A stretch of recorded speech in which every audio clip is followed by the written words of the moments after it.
পুরুষোত্তমাম জয়গুরু পরম প্রেমময় শ্রী শ্রী ঠাকুর অনুকূল চন্দ্রের আলোচনা প্রসঙ্গে ষষ্ঠ খণ্ড গ্রন্থ থেকে পাঠ। 25শে বৈশাখ মঙ্গলবার 1352 ইংরেজি 8/5/1945। বেলা পড়ে এসেছে, আন্দাজ 6টা হবে। আকাশটা একটু মেঘলা মেঘলা, রৌদ্র মেঘের মিলিত লীলায় একটা রঙিন আভা ছড়িয়ে পড়েছে পৃথিবীর বুকে। শ্রী ঠাকুর যথারীতি সৎসঙ্গ প্রাঙ্গণে প্রশস্ত বেঞ্চখানির উপর এসে বসেছেন। পরনে একখানি কালো পাড়ে ধবধবে সাদা ধুতি, খালি গা, পায়ে কালো চটি জুতো। কেষ্টদা ভট্টাচার্য, বঙ্কিমদা রায় প্রভৃতি কাছে আছেন। গত দুর্ভিক্ষ সম্বন্ধে তদন্তের বিবরণ কাগজে যা বেরিয়েছে সেই সম্বন্ধে আলোচনা চলছে। সরকারের অব্যবস্থা ও অপব্যবস্থা সম্বন্ধে কথা হচ্ছে। শ্রী ঠাকুর, আমার এখানে যা সারা বাংলায় তাই। মাইক্রোকোসম ও ম্যাক্রোসম, অর্থাৎ পিণ্ড ও ব্রহ্মাণ্ড। কেষ্টদা, সে কেমন? শ্রী ঠাকুর, আমার এখানে ভালোটা বাদ দিয়ে খারাপ যা সেই দিক থেকে বলছি। আবার নিজের মধ্যে সততা, ঐকান্তিকতা ও আন্তরিকতার অভাব থাকলে নিজেদের দুর্বলতার দরুন অধীনস্থদের গলত ও দুর্নীতি দূর করা যায় না। এরপর পঞ্চানন্দা সরকার আসলেন। পঞ্চানন্দাকে সস্নেহে কাছে ডেকে শ্রী ঠাকুর আস্তে আস্তে কী বলতে লাগলেন। এমন সময় রাজশাহী বিভাগের সহকারী sell tax commissioner Khan Bahadur এ হক, পাবনা জেলা ম্যাজিস্ট্রেটের জ্যেষ্ঠ পুত্র এম কবির সহ আশ্রম পরিদর্শনাতে সেখানে এসে উপস্থিত হলেন। সঙ্গে প্রকাশদা বসু, রাজেন্দা মজুমদার, ভোলানাথদা সরকার এবং আরও অনেকে ছিলেন। শ্রী ঠাকুর দাঁড়িয়ে অতিথিদের অভ্যর্থনা করলেন। তারা পাশের বেঞ্চে বসার পর বসলেন। ধীরে ধীরে বহু লোকের ভিড় জমে গেল। প্রমোদদা দে, বীরেন্দা ভট্টাচার্য, বীরেন্দা মিত্র, উমাদা বাগচি, ঈশ দাদা বিশ্বাস, মণি ভাই সেন, লোচনদা ঘোষ, হারান ভাই চক্রবর্তী, ননীদা লাহড়ি, শিশিরদা চৌধুরী, অবন্তীদা লাহড়ি, মানিকদা মৈত্র, নগেনদা দে প্রভৃতি অনেকেই এসে হাজির হলেন। মিস্টার হক, আপনার আশ্রমের সব দেখে ভালো লাগলো, কিন্তু মিউনিসিপ্যাল অ্যারেঞ্জমেন্ট, নাগরিক ব্যবস্থা দেখে খুশি হতে পারলাম না। মিউনিসিপ্যাল, আচ্ছা। শ্রী ঠাকুর স্মিত বদনে চুপ করে রইলেন। তারপর মিস্টার কবিরকে প্রীতিভরে জিজ্ঞাসা করলেন, বাবা ভালো আছেন?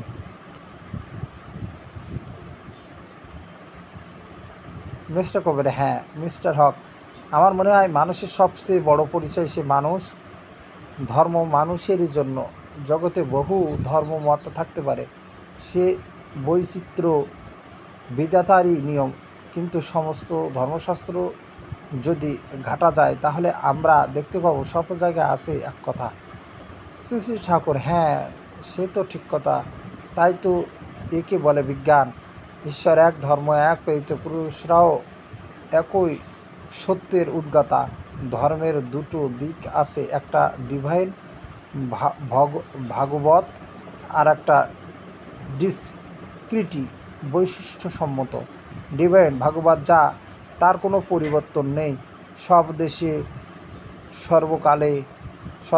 সর্বকালে তা এক। কিন্তু অন্যটার বেলা তা না। যেমন কোনো স্থানে হয়তো লঙ্কা বেশি খাওয়া জীবনের জন্য প্রয়োজন, কারো স্বাস্থ্যের জন্য বিশেষ অবস্থায় হয়তো একটু মদ দরকার। তাই দেশ কাল পাত্রভেদে বাসা বাড়ার স্বার্থে ডিসক্রিটি বৈশিষ্ট্যতা এর বৈচিত্র্য অবশ্যম্ভাবী। মিস্টার হক, আমার মনে একটা প্রশ্ন জাগে, খোদা তাআলা কি আমাদের স্তুতি চান?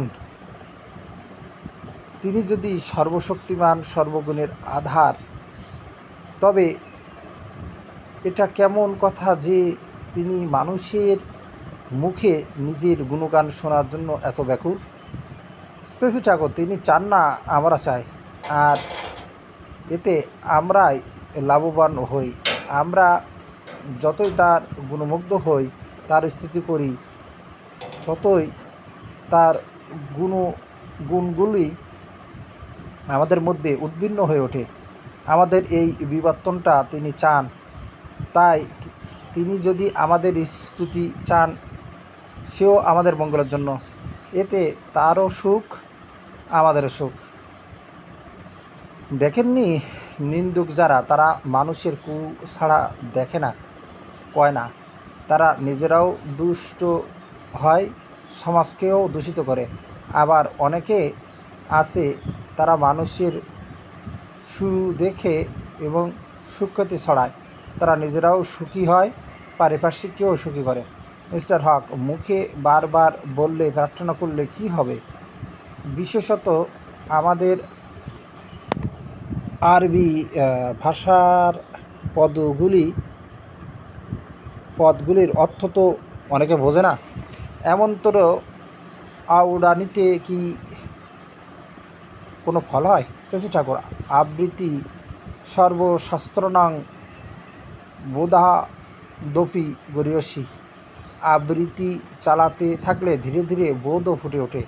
ওগুলি বাদ দিতে নেই। অবশ্য অর্থের বোধোৎপত্তি না হলে চলা করা ঠিক ফুটে ওঠে না। প্রার্থনা মানে করার ভিতর দিয়ে প্রকৃষ্টভাবে কোনো কিছু অধিগত বা আয়ত্ত করা। যেটা প্রার্থনা বলেন, ওটা হলো অটো সাজেশন, শত অনুজ্ঞা। বিশেষ প্রার্থনার মধ্যে আছে বাস্তব করা। প্রার্থনা হিসেবে আনুষ্ঠানিকভাবে আমরা যা করি, ওটা প্রার্থনা অনুযায়ী চলার পূর্বকৃতি। প্রার্থনানুকূল কর্মের সম্বেগ এতে গজে ওঠে। মৌখিক বলাটাই সব নয়, করার ভিতর দিয়ে আয়ত্ত করাটাই প্রার্থনা। মিস্টার কবির, আমার মনে হয় যদি কোনো শক্তি থাকে, তাকে জয় করার চেষ্টা করাই ভালো। নচেৎ না জেনে শুনে গোড়াতেই নতি স্বীকার করলে আমরা দুর্বল হয়ে পড়ি। চেষ্টা করে শ্রদ্ধা না থাকলে কিছুই জানা যায় না, বোঝা যায় না। আমাদের অহমিকা, জ্ঞাতব্য বস্তু বা সত্তা এবং আমাদের মধ্যে একটা অজ্ঞতার পর্দা খাড়া করে দেয়। আমাদের অগ্রগতি, উন্নতির পথ রুদ্ধ হয়ে যায়। আর উন্নতি মানে ঊর্ধ্বে নতি। এই নতি ও শ্রদ্ধা ছাড়া কল্যাণ নেই। মিস্টার হক, ক্রিয়া সম্বন্ধে আপনার মত কি? ক্রিয়াগুলি না করলে কি হয় না? শ্রী ঠাকুর সহস্যে, ভালো রান্নার একটা ক্রিয়া আছে। সেই ক্রিয়াগুলি যথাযথভাবে করলে তাতে ভাত রান্না হয়, তবে ভাত রান্না হয়। তা না করলে ভাত রান্না হয় না। কী বলতেছে? ভাত রান্নার একটা ক্রিয়া আছে, সেই ক্রিয়াগুলি যথাযথভাবে করলে তবে ভাত রান্না হয়, তা না হলে ভাত রান্না হয় না। যে উদ্দেশ্যে যে ক্রিয়ার নির্দেশ দেওয়া আছে, সেই ক্রিয়া না করলে সে উদ্দেশ্য যে সিদ্ধ হবে না, এ তো বিধি। মিস্টার হক, আপনার মতবাদের মধ্যে ক্ষমার স্থান কোথায়? ধরুন, আমি যদি একজন নির্দোষ ব্যক্তিকে খুন করি, আমাকে কি আপনি ক্ষমা করবেন না?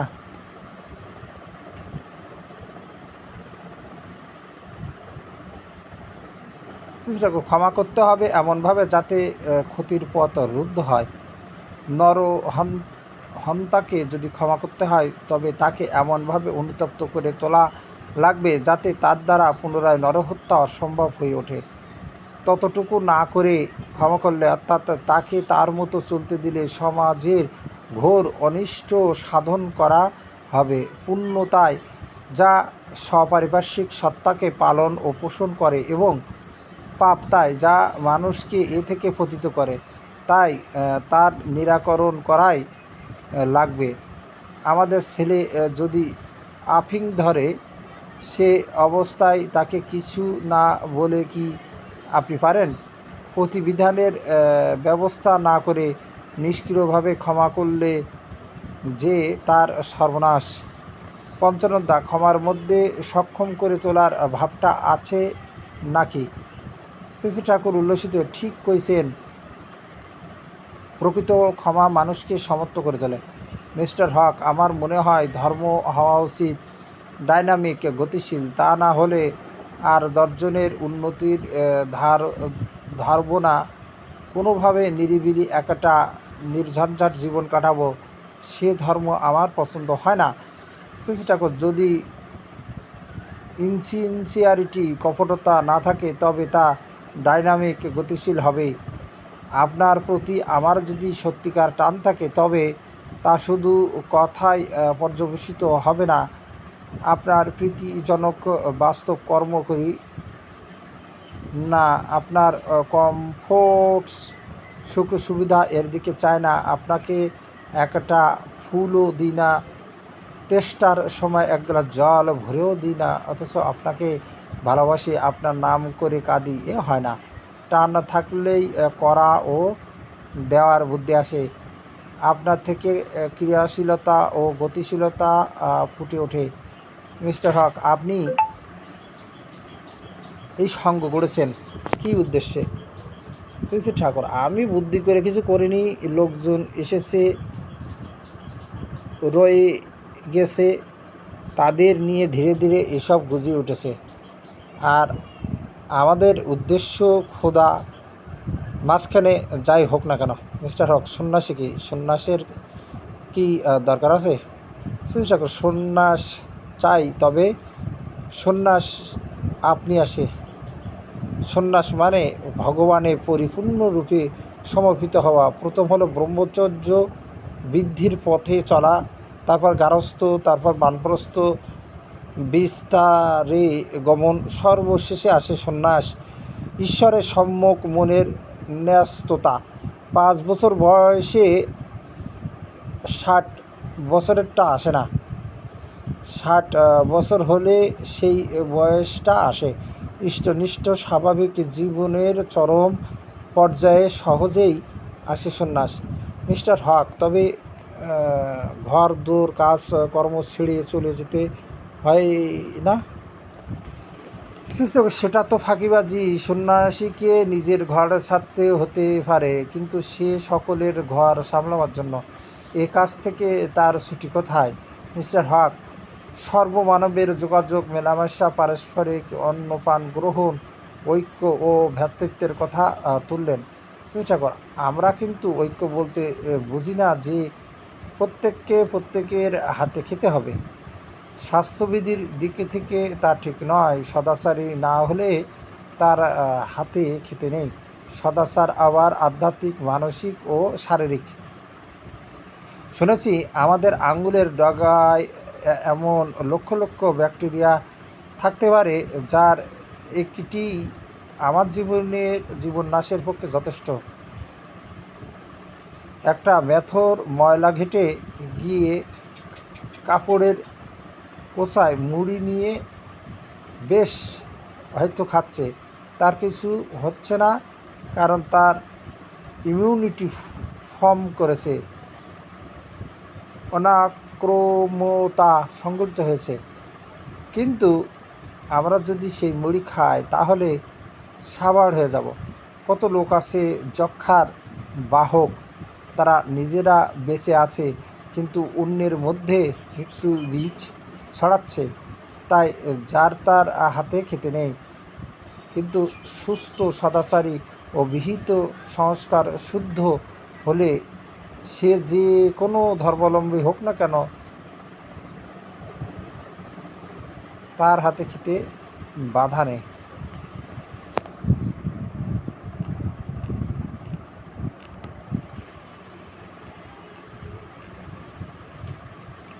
অবশ্য যেখানে যার হাতে যেমন করে যা খাওয়া চলে, কৃষ্টি ও বৈশিষ্ট্যকে উল্লঙ্ঘন না করে। শরীর মনের স্বাস্থ্যের জন্য এসব পালা দরকার। আর দেখুন, আইনকে বাঁচিয়ে চললে আইনও আমাদের বাঁচায়। আপনি তো কত বড় হাকিম মানুষ, আপনি কি বলেন এ কথার?